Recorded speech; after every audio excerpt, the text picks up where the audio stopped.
Avis vascular centre మన దేశంలోనే the best varicose vein hospital. And యాక్చువల్గా మీరు ఇంటర్వ్యూకి వస్తున్నారని చెప్పిన తర్వాత చాలామంది నన్ను అడిగిన ప్రశ్న ఏంటంటే మేఘనా గారు కూడా వస్తున్నారా లేదంటే ఆయన సినిమా తీసాడు, సినిమా బాగా సక్సెస్ అయింది, ఆయన క్యారెక్టర్ చాలా బాగా వచ్చింది, అందుకని ఇంటర్వ్యూకి వస్తుంటే అయితే నేను మేఘనాని తీసుకురావడానికి ఏమైందో నీళ్ళకి నేను ఏ ప్రమోషన్కి వెళ్ళినా ఈ సినిమాకి, ఏ ఊర్లు తిరిగినా, విజయవాడ, గుంటూరు, అందరు జనాలు, కాలేజ్ స్టూడెంట్స్ అందరు కూడా మేడం గారిని తీసుకురాలేదా ప్రతి ఒక్కరు అదే అడిగారు. అంటే నేను చాలా బ్లెస్డ్గా ఫీల్ అవుతానండి. ఎందుకనంటే షీఈ్ వెరీ ప్యూర్ సోల్ అనమాట. లైక్ అలాంటి వాళ్ళు దొరకటం అదృష్టం లైఫ్లో. నేను చాలా అదృష్టవంతుడిని. మనం ఒక ఇంటికి వెళ్తే ఒక పాజిటివ్ వైబే, ఎంటర్టైన్మెంట్ అండ్ హ్యాపీనెస్, పీస్ ఇవన్నీ ఉంటాయి. ఇంటికి వెళ్ళామంటే ఎంత స్ట్రెస్ ఉన్నా బయట మనం ఇంటికి వెళ్ళామంటే అవన్నీ ఉంటాయి అనమాట. ప్లస్ తను అసలు ఇప్పుడు నా లైఫ్లో అసలు ఏది డిస్టర్బ్ చేయదు. నువ్వు ఇలా ఉండు, ఇలా చేయి, నువ్వు ఇలా బతుకు అని చెప్పి ఏది రిస్ట్రిక్షన్స్ పెట్టదు. నీకు నచ్చినట్టు నువ్వు ఉండు అని అంటుంది. అలా అని మనం అది అడ్వాంటేజ్గా తీసుకుని మనం తప్పులు చేయమన్నమాట. సో ఆ నమ్మకం ఉంటుంది నాకు, అది చాలా ఇష్టం తనలో. అంటే మేమిద్దరం అంతే లైఫ్లో. ఇంకా మాకు ఇంకెవరు అక్కర్లేదు, మేమిద్దరం ఉంటే ప్రపంచం మేమిద్దరమే. ఇంకా వాళ్ళు కావాలి, వీళ్ళు కావాలి, అసలు మాకేం అనిపించదు. ఒకరికొకరు తను లేకపోతే నేను ఉండలేను, నేను లేకపోతే తను ఉండలేదు అంతే. యాక్చువల్గా ఇండస్ట్రీలో నేను చాలామందిని చూస్తుంటాను, చాలామంది ఫిమేల్ ఆర్టిస్టులు ఉన్నారు. వాళ్ళందరూ కూడా స్క్రాచ్ నుంచి మొదలుపెట్టి ఈరోజు ఒక ఉన్నతమైన స్థితిలో చాలామంది లేడీ ఆర్టిస్టులు ఉన్నారు. వాళ్ళందరూ అంటే నాకు చాలా రెస్పెక్ట్. వీరిలో మేఘనా గారు అంటే ఇంకో స్టెప్ ఏంటంటే ఎక్కువ ఏంటంటే చాలా సంవత్సరాల క్రితం అనుకుంటాను, నేను ఒకసారి యూట్యూబ్ సంథింగ్ ఏదో చూస్తుంటే ఫీడ్ ద హంగ్రీ అని చెప్పేసి ఒక ప్రోగ్రామ్ కండక్ట్ చేస్తూ యాక్చువల్గా నాకు అప్పుడు తెలిసినప్పటికి ఏంటంటే మేఘనా గారే చాలా సఫర్ అవుతున్నారు, హెల్త్ పరంగా కానీ కెరీర్ పరంగా కానీ చాలా సఫరింగ్లో ఉన్నారు. అలాంటి టైం కూడా చాలామంది పిల్లల కోసం, పేదవాళ్ళ కోసం, వాళ్ళకి ఆకలి తీరుస్తాం చాలా కష్టపడుతున్నారు. ఈవెన్ అప్పటికి మీకు యూట్యూబ్ ఛానల్ లేదు, మీరు ఎక్కడా ప్రమోషన్ చేయలేదు. మాలాంటి సినిమా జర్నలిస్టులకు తప్పించి చాలామంది బయట ప్రపంచానికి తెలియదు ఆ ప్రోగ్రామ్. ఆ రోజు నాకు మేడం మీద చాలా రెస్పెక్ట్ పెరిగింది. సో ఈరోజు ఆ ప్రోగ్రామ్ ఎంతవరకు వచ్చింది, ఎలా ఆర్గనైజ్ చేస్తున్నారు? రన్ అవుతుందండి, మంచిగా రన్ అవుతుంది. ఎవ్రీ మంత్ ఒక ఈవెంట్ చేస్తాం మనం. అంటే యాక్చువల్లీ కంటిన్యూస్గా చేయాలని ఉంది, బట్ దానికి కొంత సపోర్ట్ కూడా కావాలి మనకి, ఫినాన్షియల్గా అండ్ ఆల్. బట్ మనకు తోచినంతలో మనం ఎవ్రీ మంత్ ఒక ఈవెంట్ చేస్తుంటాము. ఎక్కడ ఆపట్లేదు, బికాజ్ తనంత బిజీగా ఉన్నా కూడా తనకి ఇప్పుడు ఎన్ఎం ఫుడ్స్ బిజినెస్ ఉంది. షీఈస్ అ ప్రొపరేటర్. 2 years అవుతుంది, చాలా బాగా రన్ అవుతుంది. అందుకే తను ఏ సీరియల్ కూడా వర్క్ చేయట్లేదు. ఆఫర్స్ వస్తున్నా కూడా తను వర్క్ చేయడానికి ఇష్టపడట్లేదు. బికాజ్ మనం ఒక 10 మందికి ఉపాధి కలిగించాం. మన దగ్గర 10 మంది వర్క్ చేస్తున్నారు ఎన్ఎం ఫుడ్స్లో. ప్లస్ రీసెంట్గా వాళ్ళు ఒక క్రేజీ కపుల్స్ అని ఒక మాకు బ్యాచ్ ఉంది అనమాట. అవునవును, యూట్యూబ్లో వీడియోస్ కదా. మేము ముగ్గురం బాగా close couples, 3 couples. Only girls, ఈ 3 girls పెట్టి కొత్త బిజినెస్ లాంచ్ చేస్తారు మనం. ఫస్ట్ హౌస్ ఆఫ్ శివాసం అని చెప్పి ఒక బొటిక్, లైక్ ఆన్లైన్ క్లాదింగ్ అనమాట. త్వరలో వాళ్ళకి మా సపోర్ట్ తోనే, మా ముగ్గురు సపోర్ట్ తో వాళ్ళ ముగ్గురు కూడా లేడీస్. చాలా మంచి విషయం. ఇప్పుడు ఒక 6 months లో అయినా అట్లీస్ట్ ఒక స్టోర్ ఓపెన్ చేయాలనేసి మా కోరిక. అసలు నిన్న Jan 1st రోజు ఓపెన్ చేయగానే అసలు వాట్సాప్ క్రాష్ అయిపోయి కొన్ని 1,000 మెసేజ్లు అనమాట. క్రాష్ అయిపోయింది, బిజినెస్ అకౌంట్ అది కూడా క్రాష్ అయిపోయింది. మళ్ళీ నిన్న ఓపెన్ అయింది, మళ్ళీ నిన్న కూడా అన్ని మెసేజ్లు సరికి క్రాష్ అయిపోయింది. ఇక అంటే క్రేజ్ ఎలా ఉంది చూడండి బయట వాళ్ళ ముగ్గురికి. ఈ క్రేజీ కపుల్స్ కి మంచి క్రేజ్ ఉంది. సో తనకి చాలా బిజినెస్ ఉమెన్ గా చాలా ఇష్టం అనమాట, తను ప్రూవ్ చేసుకోవడం అనేది. ఎలాగో ఎన్ఎం ఫుడ్స్ లో తన ప్రొపరేటర్ ఫుడ్ బిజినెస్ మంచి పేరు తెచ్చుకుంది, బాగా సక్సెస్ అయింది. అండ్ ఇలాగే ఇది కూడా హౌస్ ఆఫ్ శివాసం అని చెప్పి కొత్తగా పెట్టారు కాబట్టి నేను వాళ్ళు బ్లెస్ చేస్తున్నాను అవ్వాలని చెప్పి. పర్టికులర్గా నేను మీరు క్వశ్చన్ అడిగిన దానికి నేను ఆన్సర్ దేనికి వచ్చింది అసలు ఇది? అదే సేవ పిల్లలకి ఫీడ్ ద హంగ్రీ. సో తను యాక్టివ్గా తను ఎంత బిజీగా ఉన్నా కూడా, లైక్ ఇన్ని బిజినెస్లు ఉన్నా కూడా, తను చేస్తున్నా కూడా పక్కన ఇది మాత్రం మర్చిపోదు. ఈ ఫీడ్ ద హంగ్రీ అనే ది పేజ్ ద్వారా, ఫీడ్ ద హంగ్రీ అనే మన ఆర్గనైజేషన్ ద్వారా చాలా మందికి హెల్ప్ చేస్తుంది. కొంతమందికి స్కూల్ ఫీజెస్ పే చేస్తుంది, ఆటిస్టిక్ పీపుల్కి కొంతమందికి సర్వ్ చేస్తుంది. అంటే మంత్లీ ఇంతని లేకపోతే ఇయర్లీ వన్స్ అని వాళ్ళకి ఫీజ్ పే చేయడం జరుగుతుంది. ఉమ్. అంటే ఇవన్నీ మనం బయట చెప్పుకోకూడదు యాక్చువల్లీ. ఇది యాక్చువల్గా మీరు ఏ ఇంటర్వ్యూలో కూడా చెప్పలేదు, నాకు పర్సనల్గా తెలుసు కాబట్టి. అండ్ ఈ మధ్య ఒక ఊరికి కూడా ఏదో వాటర్ సర్వీస్ ఒక విలేజ్ మన ఆంధ్ర సైడే ఒక విలేజ్ లో 10 కిలోమీటర్స్ వెళ్ళి వాళ్ళు వాటర్ తెచ్చుకునేవాళ్ళు అండి, మోసుకుని వచ్చేవాళ్ళు. చాలా ఇబ్బంది పడుతున్నారు అక్కడ. ఆ ఊర్లో ఒక 4 lakhs పెట్టి ఒక వాటర్ ట్యాంక్ కట్టించింది, ఫీడ్ ద హంగ్రీ త్రూ. అది చాలా హ్యాపీ అనిపించింది నాకు. అలా ఆ 10 kilometers వెళ్ళి వాటర్ తెచ్చుకునేవాళ్ళు వాళ్ళు. అలాంటిది అక్కడ వాటర్ ట్యాంక్ కట్టించడం వల్ల వాళ్ళ ప్రేయర్స్ చూడాలి అసలు మీరు. ఆ స్టేజ్ మీద ఎక్కిన తర్వాత అందరూ వాళ్ళు అభిమానించే తీరు కానీ మేఘనాని నన్ను చాలా హ్యాపీ అయిపోయారు. మేము ఎంటర్ అవుతుంటేనే వాళ్ళు క్రాకర్స్ కాల్చి ఊర్లో. అంటే నా బాధ ఏంటంటే అక్కడ గవర్నమెంట్ ఎమ్మెల్యే ఆయన చేయలేకపోయాడు. మేము కంప్లైంట్ రేస్ చేసాం కూడా, ఈ ఊర్లో ఈ సిచ్యువేషన్ ఉంది, మీరు కొంచెం హెల్ప్ చేయండి అని చెప్పానన్నా కూడా ఆ ఎమ్మెల్యే చేయలేకపోయారు. ఆల్మోస్ట్ ఒక 400 ఫ్యామిలీస్ ఉంటాయి అక్కడ ఆ విలేజ్లో. సో అక్కడ మనం ఒక వాటర్ ట్యాంక్ మంచిగా ఇది మినరల్ వాటర్, నార్మల్ వాటర్ కూడా మినరల్ వాటర్ ట్యాంక్ కట్టించడం జరిగింది. అండ్ మంచిగా 2 ట్యాంక్స్ అనమాట. చాలా ఇప్పటికీ మేము ఎవ్రీ మంత్ మేము కనుక్కుంటూనే ఉంటాం ఎలా జరుగుతుంది అక్కడ వర్క్, బాగుందా లేదా అని చెప్పి. యాక్చువల్గా నాకు ఇదే అర్థం కాదు సెలబ్రిటీల విషయంలో. ఇప్పుడు ఇంత మంచి కార్యక్రమం చేశారు, మీరు ఎక్కడా చెప్పుకోవట్లేదు. ఏదో టూర్ వెళ్తారు, మేము మేఘాలయ వెళ్ళాము, నాగాలాండ్ వెళ్ళాము, అవి చెప్పుకుంటారు. అది నచ్చని వాడు ఎవడో వచ్చి కామెంట్స్ ఏదో చేస్తారు. బట్ ఇంత మంచి కార్యక్రమం చేస్తున్నారు, ఇది బయటికి రావట్లేదు. ఇప్పుడు మనం ఇంటర్వ్యూ ముందు ఒక సందర్భం వచ్చి మాట్లాడుకున్నాం, సుమా గారు మీరే చెప్పారు, సుమా గారు ఎన్ని సేవా కార్యక్రమాలు చేస్తారో లెక్క ఉండదని చెప్పేసి. వారు కూడా ఇవన్నీ బయటికి చెప్పుకోరు.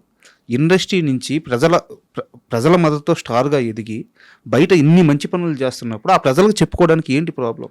ఒకటి ఉందండి, ఒక ప్రాబ్లం ఏముందంటే జనాల్లో, అంటే కొంతమందిలో, నేను జనాలు అందరు జనాలు, కొంతమంది నెగిటివ్ పబ్లిసిటీ ఏం చేస్తారంటే వీళ్ళు ఒక ఆర్గనైజేషన్ పెట్టుకుని వాళ్ళు తినేస్తారు అమౌంట్ అనే ఒక టాక్ ఎలా వెళ్ళిపోతుందంటే చాలా చీప్గా అనిపిస్తుంది. అలాంటి అంటే కొంతమంది గొప్పల కోసం చేస్తుంటారు అంటారు.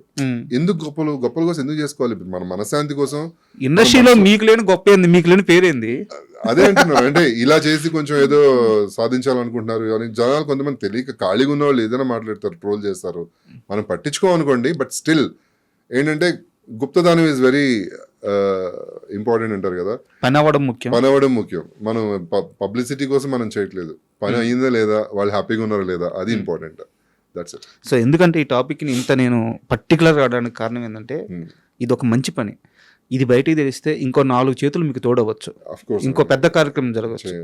సో దానికోసం అడిగాను. డెఫినెట్లీ. ఇప్పుడు నేను అది నా సర్కిల్లో నేను చెప్తుంటాను. ఎలా అంటే పర్సనల్గా ఎవరైనా ఇప్పుడు యూఎస్లో నా ఫ్రెండ్స్ ఉన్నా కూడా, లేకపోతే ఇన్స్టా త్రూ ఎవరైనా మంచి ఆర్గనైజేషన్స్ ఉన్నా కూడా, మనం పోస్ట్ పెట్టినప్పుడు వాళ్ళంతటా వాళ్ళు కాంటాక్ట్ చేస్తారు, మేము కూడా జాయిన్ అవుతామండి, అందరం కలిసి చేద్దామని చెప్పి.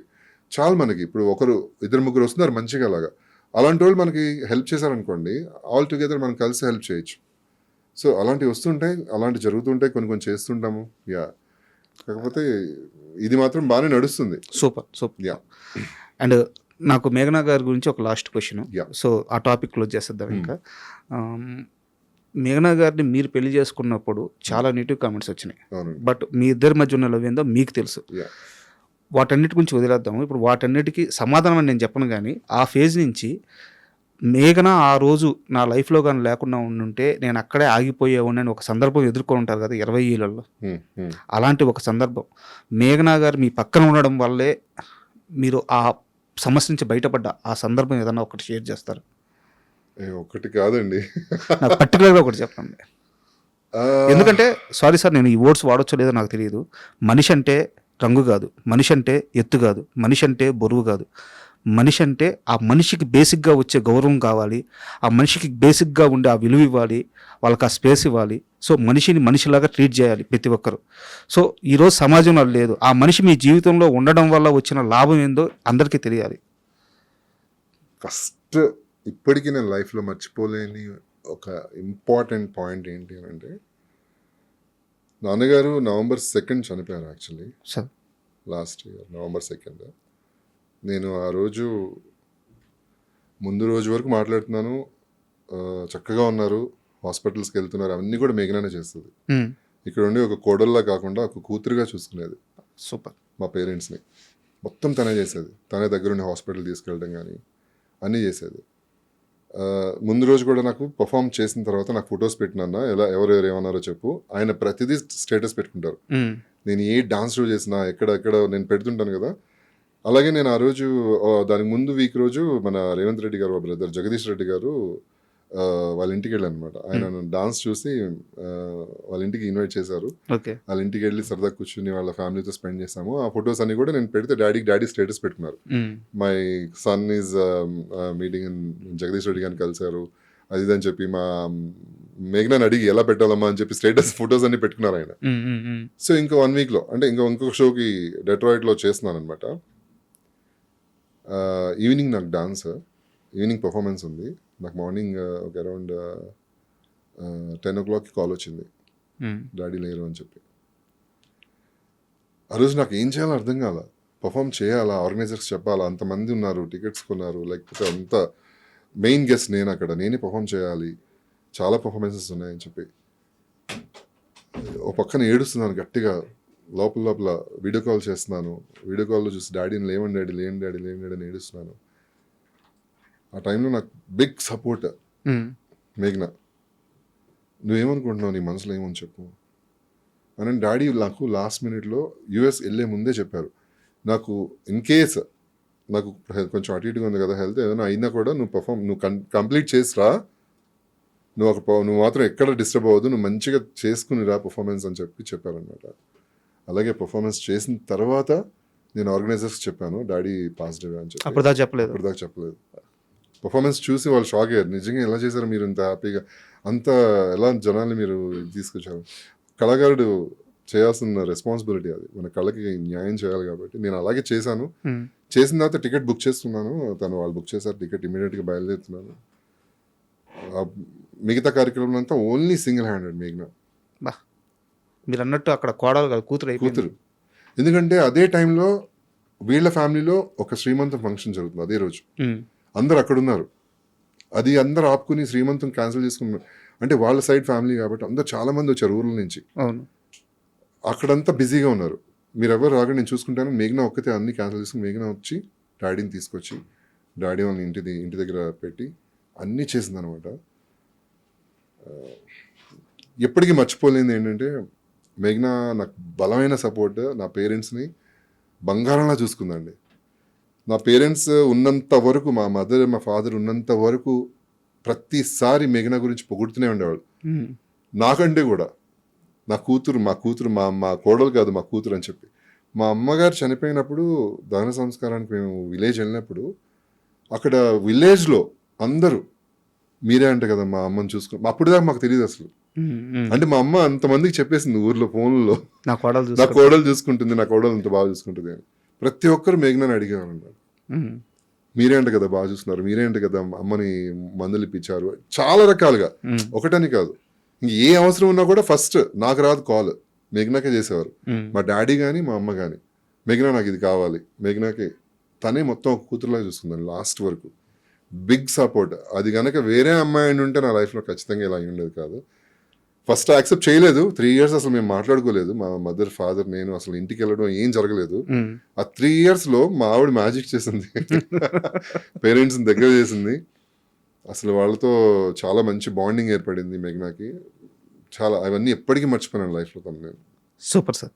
అండ్ ఇంటర్వ్యూ లాస్ట్కి వచ్చాము, నా దగ్గర ఫ్యూ మోర్ క్వశ్చన్స్ ఉన్నాయి, సో అవి కంప్లీట్ చేద్దాము. ఇది మాత్రం serious question, straight question, skip చేయకూడదు, ఆన్సర్ మాత్రం కావాలి. సాగర్ గారితో ఏంటి మీకు గొడవలు? సాగర్ మొన్న కూడా వచ్చాడు కదా ప్రీమియం, గొడవలు లేవే, మొన్న మంచిగా హక్ చేసుకుని బాగా చేసి చూడాలి అన్నాడు అని. చెప్పండి నిజంగానే. అంటే మధ్యలో కొన్ని సంవత్సరాలు మీ ఇద్దరు కొన్ని సంవత్సరాలు నేను టచ్ లో లేరు కాదు, కాన్షియస్ గా దూరం పెట్టారు. నిజమా? సాగర్ని అంటే తను చెప్పుకుంటాడో తెలియదు కానీ ఇండస్ట్రీకి పరిచయం చేసింది, మంజులా నాయుడు గారికి పరిచయం చేసింది, చక్రవాకంలో పెట్టించింది నేనే అన్నాడు. యా, అది తనకి తెలుసు, మరి తను చెప్పుకుంటాడో నాకు తెలియదు. బట్ తనకి కార్ డ్రైవింగ్ నేర్పించింది, నన్ను బావా అంటూ చాలా క్లోజ్ అనమాట. నాతోనే ఉండేవాడు, నాతో తిరిగేవాడు బ్యాచులర్ గా ఉన్నప్పుడు. సరే మంచి ఫ్రెండ్ కదా అని చెప్పి నేను పరిచయం చేశాను, అంతా అయిపోయింది, అంతా ఎవ్రీథింగ్ ఈజ్ ఓకే. తర్వాత మొగల్ రేకుల్లో తన క్యారెక్టర్ వస్తుంది, ఇద్దరం కలిసి చేస్తున్నాము. అక్కడ ప్రొడక్షన్ వాల్యూస్లో కొంచెం డిస్టర్బెన్సెస్ రావడం ఇద్దరికి మా ఇద్దరికి కొంచెం ఫ్రెండ్షిప్ కాస్త కొంచెం సరే ఓకే కొంచెం దూరంగా ఉందాం అని చెప్పేసి దూరంగా ఉండేవాళ్ళం. టచ్లో ఇంకా మనకి అంటే ఓపెన్గా చెప్పాలంటే చిన్నవి అన్నీ కూడా చిన్నది కాస్త కొంచెం పెద్దది రప్చర్ అయిపోతుంది కదా, లైక్ దాంతో వద్దులే ఎందుకు మన లైఫ్లో జర్నీ చేయడం అనుకున్నాను. బట్ ఎవరు పర్సెప్షన్లో వాళ్ళు కరెక్ట్, ఎవరిని రాంగ్ అని నేను చెప్పను. తను అనుకున్నది తను కరెక్ట్ ఏమో, నేను అనుకుని నేను కరెక్ట్ ఏమో అనుకుని దూరంగా ఉన్నాను తప్పితే. ఇప్పుడు మొన్న మొగల్ రేకుల్లో దయా క్యారెక్టర్, నా తమ్ముడు క్యారెక్టర్, తను హార్ట్ అటాక్తో చనిపోయారు. అప్పుడు తను కలిసాడు అనమాట ఆ రోజు. ఆ రోజు కలిసినప్పుడు అసలు ఏంటి తనే వచ్చి హక్ చేస్తున్నాడు, ఎలా ఉన్నావు అది ఇది అని చెప్పి. అంటే సో అప్పటి నుంచి మళ్ళీ రెగ్యులర్గా కాల్స్, మొన్న కూడా అప్రిషియేట్ చేశాడు కాల్ చేసి, డార్లింగ్ కలుద్దాం మళ్ళీ. అసలు ఒక్కసారి ఫోన్ మాట్లాడినప్పుడు మేము అన్నీ మాట్లాడుకున్నాం ఒక్కసారిగా, లైక్ ఎలా ఉంది లైఫ్, ఎలా జరుగుతుంది, నా లైఫ్లో ఏం జరుగుతుంది, తన లైఫ్లో ఏం జరుగుతుంది, అండ్ మన స్టార్టింగ్ నీకు గుర్తుందా మనం పెద్ద యాక్సిడెంట్ మిస్ అయ్యాము అన్ని తను చెప్పుకుంటూ వస్తున్నాడు, నేను చెప్పుకుంటూ వస్తున్నాను. బాగా అనిపించింది. ఏం యాక్సిడెంట్ అది? అంటే లైక్ ఫ్లైఓవర్ మన ఇక్కడ తెలుగు తల్లి విగ్రహం దగ్గర నేనే డ్రైవింగ్ నేర్పిస్తున్నాను నా కార్లో, మనోడు డ్రైవ్ చేస్తున్నాడు, ఎదురుగా బస్సు వస్తుంది, మనోడికి ఎట్టేలాగా తెలియట్లేదు, ఎదురుగా బస్సు ముందుకు వెళ్ళిపోతున్నాడు. కరెక్ట్ గా బస్సు దగ్గర నుంచి ఇక్కడ దగ్గర వచ్చినది నేను స్టీరింగ్ నేను పక్క నుంచి ఇట్లా తిప్పాను అనమాట. తిప్పితే ఇట్లా లెఫ్ట్కి వెళ్ళి ఇలా స్పీడ్ వెళ్ళి ఆపేసాం. అది లైఫ్ అది మనోడు ఇప్పుడు మన కూడా చెప్తున్నాడు, అమ్మా పెద్ద యాక్సిడెంట్ మిస్ చేసాం మన ఇద్దరం అసలు లైఫ్ లో అని. ఇప్పుడంతా ఓకేనా? ఇప్పుడంతా ఓకే అండి, హీస్ ఫైన్. ఓకే. అండ్ మీ ఇంటర్వ్యూకి వస్తుందంటే మీ లేడీ ఫ్యాన్ ఒక క్వశ్చన్ అడగమనింది. చెప్పండి. మొగల రేకుల్లో మీద, చక్రవాకంలో ప్రీతి ఆమె, వీరిద్దరిలో ఇంద్రనీళ్ళకి ఎవరంటే బాగా ఇష్టం? అసలు వీళ్ళిద్దరు ఇప్పుడు టచ్ లో ఉన్నారా లేరా? ఇద్దరు టచ్ లో ఉన్నారండి. ఫస్ట్ ఆఫ్ ఆల్ ఇద్దరు టచ్ లో ఉన్నారు. మొన్న రీసెంట్ గా కూడా ఒక షో చేసాము, ఆదివారం పరివారం అని చెప్పి. 20 years తర్వాత కలిసింది ఆ అమ్మాయి నాకు. 20 years తర్వాత తన ఫోన్ లో టచ్ లో ఉండేవాళ్ళం కానీ తను బాంబే వెళ్ళిపోయింది. తను బాంబే హిందీ సీరియల్స్ లో వర్క్ చేస్తుంది, ప్రీతి అమీన్. సో మొన్న వచ్చినప్పుడు ఇద్దరం కలిసి షో చేయగానే అసలు అది పెద్ద వైరల్ అయింది అసలు. అంటే నియర్స్ లవ్ స్టోరీ మాది అంటే సీరియల్లో, లైక్ చాలా బాగా అనిపించింది నాకు కూడా తను చూసిన తర్వాత. ఇద్దరిలో క్లోజ్ అంటారా, ఎక్కువ టచ్ లో ఉండేది మేధ మొగల్ రేకుల్లో మేధ వచ్చేసి బర్త్డే విషెస్ కానీ ఆర్ మెసేజెస్ లో కానీ బాగా నవ్వుకుంటూ మాట్లాడుకుంటూ సరదా క్లోజ్గా ఉండేది మేధ. కానీ ఎక్కువ రొమాంటిక్ సీన్స్, స్క్రీన్ ఇంటిమసీ ఎక్కువ ప్రీతి అమీన్తో చాలా స్క్రీన్ ఇంటిమసీ. అసలు అప్పట్లోనే మేము లవ్ సీన్స్ ఎన్ని చేసామండి బాబు. చక్రవాకంలో పెద్ద క్రియేట్ చేసిన 2003లో టీవీలో. అసలు అలాంటి సీన్స్ నాకు తెలిసి ఎవరు చేయలేదు అంత ధైర్యంగా. నాకు బాగా గుర్తు, పాట వచ్చేటప్పుడు ఏదో ఒక మాంటేజ్ షాట్ పడుద్ది, మీరు బండి తోలుతా ముందు కూర్చొని పెట్టుంటారు అనమాట. ఆ రోజు ఫస్ట్ డే షూట్, నాకు సెకండ్ డే నాకు ఫీవర్ వచ్చింది. ఫీవర్ ఎందుకు వచ్చింది? వయసు అలాంటిది, ఆ ఏజ్ అలాంటిది. మేడం అడిగారు, మేడం ఒకటే నవ్వు, అరే ఫీవర్ ఎందుకు వచ్చిందిరా నీకు? నాకు నెక్స్ట్ డే షూటింగ్ వెళ్తే ఫీవర్ వచ్చింది నాకు. మంజునాథ్ గారు అడిగింది. వెరీ ఫనీ థింగ్ అనమాట. నెక్లెస్ రోడ్ లో అప్పుడే నెక్లెస్ రోడ్ కడుతున్నారు, ఆ అమ్మాయిని ముందు కూర్చోబెట్టి కొన్ని షార్ట్స్ అలా చేస్తూ ఉన్నాం, డ్రైవింగ్ అలా చేస్తుంటే షీఈస్ వెరీ ప్రొఫెషనల్. నాకు అది కొత్త, నేను జస్ట్ నేను బాన్ యాక్టర్ ఏం కాదు, అది నాకు కొంచెం కొత్తగా ఉంది. అది నెక్స్ట్ డే ఫీవర్ వచ్చింది. తర్వాత బాగా అలవాటు అయిపోయింది. అమ్మాయి చాలా ఫ్రెండ్లీగా, మంచి రొమాంటిక్ సీన్స్, లవ్ సీన్స్. అసలు మేఘనా నన్ను లవ్ చేయడానికి ఫస్ట్ ఆఫ్ ఆల్ రీజన్, ప్రీతి అమీన్ నాది ఫస్ట్ నైట్ సీన్ ఒకటి ఉంటుంది, దానిలో ఒక సాంగ్ ఉంటుంది, చంద్రనాయుడు గారు ఒక సాంగ్, చాలా రొమాంటిక్ సాంగ్, మంచి బ్యూటిఫుల్ సాంగ్, రొమాంటిక్ షార్ట్స్ కొన్ని ఉంటాయి. అక్కడ కనెక్ట్ అయింది మేఘనా. ఆ సాంగ్ పర్టికులర్ గా చూసి నాకు మెసేజ్ చేసింది. అప్పుడు దాకా నేను వెనకపడుతున్నాను మేఘనా, పెళ్లి చేసుకో అని. చాలా రిజెక్ట్ చేసింది 9 times అలాగా. తర్వాత ఆ సాంగ్ చూసిన తర్వాత తన మెసేజ్ పెట్టింది, you looking very good in that particular scenes, చాలా బాగున్నారు ఇద్దరు అని చెప్పిన తర్వాత చెప్పింది. తర్వాత నువ్వు మాత్రం బాగా చేసావు అని చెప్పింది. అది దొరికిపోయింది కదా అని నేను సరే పెళ్లి చేస్తున్నావా అన్న. ఆన్సర్ లేదు. నెమ్మదిగా అలా కొంచెం ఫ్రెండ్షిప్ అలా పెరిగి ఇంకా పెళ్లి దాకా వచ్చింది అన్నమాట మాది. సో అంటే మీరు చక్రవాకం గురించి కానీ మొగల్ రేకుల గురించి కానీ చెప్తుంటే చూసే వాళ్ళకే కాదు అందరికీ కూడా, ఇప్పుడు నాకైనా ఇక్కడ లైవ్లో కూర్చొని నేనైనా సరే వాటన్నిటిని ఎంజాయ్ చేస్తున్నాను. ఎందుకంటే అవన్నీ మాకు ఒక చిన్ననాటి జ్ఞాపకాలు. సో అంత అద్భుతమైన సీరియల్స్ అవి. సో లాస్ట్ వచ్చేసి యాక్చువల్గా నేను వీటికి విరుద్ధం, బట్ చాలామంది అడగమంటే అడుగుతున్నాను. ఇప్పుడు మీరు యూట్యూబ్ ఛానల్ రన్ చేస్తున్నారు కదా, సో అక్కడ నుంచి మీకు ఇన్కమ్ ఎంత జనరేట్ అవుతుంది? ఇది చాలా మంది నేను మిమ్మల్ని అడుగుదాం, మీరు చెప్తారా ఐ డ్రీమ్స్ ఇది చాలా మంది మీ ఫ్యాన్సే అడగమన్న క్వశ్చన్. సో యాక్చువల్ నేను సంపాదన గురించి ఆస్తుల గురించి మాట్లాడను, బట్ ఈ క్వశ్చన్ మాత్రం తప్పక అడగమన్నారు. మీకు తెలిసిందే కదా, ఇప్పుడు ఒక మంత్ ఒకలా ఉంటుంది, ఒక మంత్ ఒకలా ఉంటుంది. మన వ్యూస్ ని బట్టి ఉంటుంది. ప్లస్ ఒక మంత్ రెమ్యునరేషన్ మన అంటే మంత్లీ ఇన్కమ్ ఇంత ఉంటే ఇంకొక మంత్ తగ్గుతుంది, ఒక మంత్ పెరుగుతుంది. అలా అని మనం పర్టికులర్ గా ఎవ్రీ మంత్ ఇలా వస్తుందని మనం చెప్పలేము. సో దాన్ని బేస్ చేసుకుని అయితే నేను వర్క్ చేయను. ఎందుకు అని అంటే because we have a business, food business ఉంది కాబట్టి అది కూడా మెయిన్ ఇంపార్టెంట్. మా మెయిన్ బిజినెస్ ఫుడ్ బిజినెస్. దీనిలో మీరు చూసుంటే మా ఛానల్లో 10 మందికి ఉపయోగపడే విధంగానే ఉంటాయి కాబట్టి, బ్లాగ్స్ కానీ ఆర్ ఇన్ఫర్మేషన్ కానీ, కుకింగ్ వీడియోస్ చాలా మందికి తెలుస్తుంది. అంటే ఫేక్ టైటిల్స్ ఎప్పుడు పెట్టలేదు మేము. కొలాబరేషన్స్ కూడా చాలా తక్కువ అసలు జెన్యూన్ అయితే అది కూడా చాలా డెప్త్ వెళ్ళి అది జెన్యూన్ గా ఉంది కొలాబ్ అని అంటేనే చేస్తాం. అది 10 మందికి ఉపయోగపడుతుంది అంటేనే. ఈ ఫీడ్ ద హంగ్రీ అని చెప్పారు కదా, ఫీడ్ ద హంగ్రీ గురించి కొన్ని వ్లాగ్స్ చేస్తాం దీనిలో. ప్లస్ తనకి కుకింగ్ పిచ్చి, కుకింగ్ వీడియోస్ చేస్తాము. ఇంకేదన్నా జనాలకి మంచి చెప్పాలనుకున్నప్పుడు ఒక మంచి పాయింట్స్ తీసుకుని మాట్లాడతాము. అన్ని ఇలాంటివి ఉండే తప్పితే ఫుల్ ఎంటర్టైన్మెంట్ రాంగ్ అంటే లైక్ థంబ్నెయిల్స్ కొంతమంది పెడుతుంటారు భయంకరంగా, మ్యాటర్ వేరే ఉంటది. ఎప్పుడు లేదు అది అలాంటిది అసలు మన ఛానల్ అది నమ్ముకుని అయితే నేను సంపాదించట్లేదు యూట్యూబ్ ఛానల్. సో అందుకే నేను ఇన్కమ్ ఎంత అని చెప్పలేను. సో ఇన్కమ్ గురించి అడిగేటప్పుడు నా దగ్గర ఒక సీరియస్ క్వశ్చన్ ఉంది, యాక్చువల్గా ఇది జనాలకు తెలియాలి. సో ఇదే లాస్ట్ క్వశ్చన్ క్లోజ్ చేద్దాం. కరోనా తర్వాత అనుకుంటాను, నాకు తెలిసినంత వరకు, అంటే నేను చాలా మీ దగ్గర సోర్స్ ద్వారా తీసుకున్న ఇన్ఫర్మేషన్ ఇది. కరోనా తర్వాత మీరు కానీ అంటే మీ ఫ్యామిలీ ఫైనాన్షియల్గా కొంత స్ట్రగుల్ అయ్యారు, వాస్తవం అది. కానీ మీ కపుల్కున్న క్రేజు, మీకున్న రీచ్ ప్రకారం చూసుకుంటే మీరు కానీ బెట్టింగ్ యాప్స్ ప్రమోషన్ చేస్తే ఆ రోజుల్లో ఒక 10 లక్షలు కావాలంటే 10 లక్షలు, 15 లక్షలు కావాలంటే 15 లక్షలు ఆఫర్స్ కూడా వచ్చినాయి అని తెలుసు. ఎందుకు చేయలేదు? తనకేనే కాదండి, చెప్తున్నాను కదా, జనాల్ని మిస్గైడ్ చేయడం అనేది ఫస్ట్ నుంచి కూడా మాకు అలవాట్లేదు. దాని గురించి మనకు తెలుసు, దానివల్ల మనం ప్రాఫిట్ పొందొచ్చు కానీ బట్ జనాలు అయితే మిస్గైడ్ అయ్యి వాళ్ళు అనవసరంగా రాంగ్ రూట్లోకి వెళ్తారు. నేను ఇప్పటికీ చెప్తాను, ఇప్పుడున్న జనరేషన్ అందరికీ చెప్తాను, వాళ్ళ పేరెంట్స్ చెప్తాను, ఇప్పుడున్న జనరేషన్ పేరెంట్స్కి, మీరు మొబైల్లో ఏం చూస్తున్నాడు వాడు, మొబైల్ ఇచ్చేసి వదిలేయకండి. మొబైల్లో ఏమేమి డౌన్లోడ్ చేసుకున్నాడు, మొబైల్లో ఏమేమి వీడియోస్ చూస్తున్నాడు, కరెక్ట్ ప్రతిదీ మీరు మీ పిల్లల్ని అబ్జర్వ్ చేయండి. మీరు కనుక మీరు బిజీలో పడి మీ పిల్లల్ని వదిలేస్తే ఆల్రెడీ సగం నాశనం అయిపోయింది సొసైటీ బికాస్ ఆఫ్ మన సోషల్ మీడియా. ఇప్పుడు మంచి కంటే చెడుకే ఎక్కువ అట్రాక్ట్ అవుతారు ఇప్పుడున్న జనరేషన్. సో అలా పాడైపోతుంది సొసైటీ, మొత్తం పాడైపోతుంది. సో దానివల్ల అన్ని ఆఫర్స్ వచ్చినా దీనివల్ల మనకి ఈ బెట్టింగ్ యాప్స్ వల్ల యూజ్ ఉంటుందా లేదా, మనం పర్సనల్గా ఎంజాయ్ చేస్తాం మనీని కానీ అంతా కానీ, కానీ దానివల్ల పబ్లిక్ నాశనం అయిపోతారని చెప్పి మేము ఇప్పుడు దాకా బెట్టింగ్ యాప్స్ కానీ ఎంత కష్టంలో ఉన్నా కూడా ఎవరు ఎంత పెద్ద ఆఫర్స్ ఇచ్చినా కూడా మేము యాక్సెప్ట్ చేయలేదన్నమాట.